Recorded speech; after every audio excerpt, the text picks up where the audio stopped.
വെനസ്വേലയിലുണ്ടായ ശക്തമായ ഭൂചലനത്തിൽ മരണസംഖ്യ ഉയരുകയാണ്. ഇതുവരെ 235 പേരാണ് മരിച്ചത്.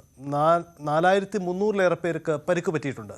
10,000-കണക്കിന് ആളുകളാണ് ഇപ്പോഴും കെട്ടിട അവശിഷ്ടങ്ങൾക്കിടയിൽ കുടുങ്ങിക്കിടക്കുന്നത്. അതിനിടയിൽ ലോകരാജ്യങ്ങൾ വെനസ്വേലയ്ക്കായി നിരവധി സഹായങ്ങളാണ് എത്തിച്ചു തുടങ്ങുന്നത്.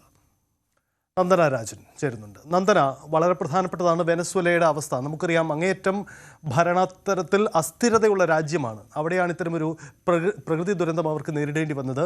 എന്താണ് ഇപ്പോഴത്തെ അവസ്ഥ? മരണനിരക്ക് ഇനിയും ഉയരുമോ? തീർച്ചയായും സജിത്, വെനസ്വേലയിൽ ഇന്നലെയാണ് ഇരട്ട ഭൂചലനം അനുഭവപ്പെട്ടത്. ഇപ്പോൾ മരണസംഖ്യ 235 ഉയർന്നിട്ടുണ്ട്. 1500-ലേറെ പേർക്കാണ് പരിക്കേറ്റിട്ടുള്ളത്. അതിൽ 250ഓളം കെട്ടിടങ്ങൾ ഇപ്പോൾ തകർന്നു വീണ അവസ്ഥയിലാണ്. 10,000-ഓളം പേര് ഇപ്പോഴും കെട്ടിടാവശിഷ്ടങ്ങൾക്കിടയിൽ കിടക്കുകയെന്നാണ് രക്ഷാപ്രവർത്തകർ പറയുന്നത്. ഇവിടെ നിന്നും ഇപ്പോഴും ആളുകളുടെ നിലവിളി കേൾക്കാമെന്നും രക്ഷാപ്രവർത്തകർ പറയുന്നുണ്ട്. വീടുകളൊക്കെ തകർന്നതോടെ ആളുകൾ തെരുവുകളിലാണ് ഇന്നലെ കഴിഞ്ഞത്.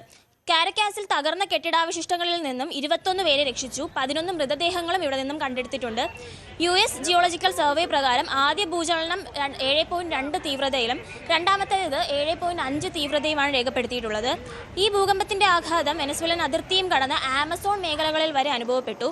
വൈദ്യുതി ബന്ധവും മൊബൈൽ നെറ്റ്വർക്കും പൂർണ്ണമായും തടസ്സപ്പെട്ട് കിടക്കുന്നതിനാൽ രക്ഷാപ്രവർത്തനം ദുസ്സഹമാവുന്ന സാഹചര്യമാണ് നിലവിലുള്ളത്. Russia, China, UK, US, Mexico തുടങ്ങി ലോകരാജ്യങ്ങൾ വെനസ്വേലയ്ക്ക് സഹായഹസ്തവുമായി മുന്നോട്ട് വന്നിട്ടുണ്ട്. ദുരിതാശ്വാസ പ്രവർത്തനങ്ങൾക്കായി അമേരിക്ക $150 മില്യൺ ധനസഹായം പ്രഖ്യാപിച്ചിട്ടുണ്ട്. ഇതുകൂടാതെ കപ്പൽ വഴിയും വിമാനം വഴിയും കൂടുതൽ സഹായങ്ങൾ വെനസ്വേലയ്ക്ക് എത്തിക്കുമെന്നും അമേരിക്ക വ്യക്തമാക്കി. എന്തായാലും ഇപ്പോൾ പരമാവധി ആളുകളെ രക്ഷപ്പെടുത്തിയെടുക്കാനുള്ള ശ്രമമാണ് വെനസ്വേലയിൽ നടന്നുകൊണ്ടിരിക്കുന്നത്. സജിത്.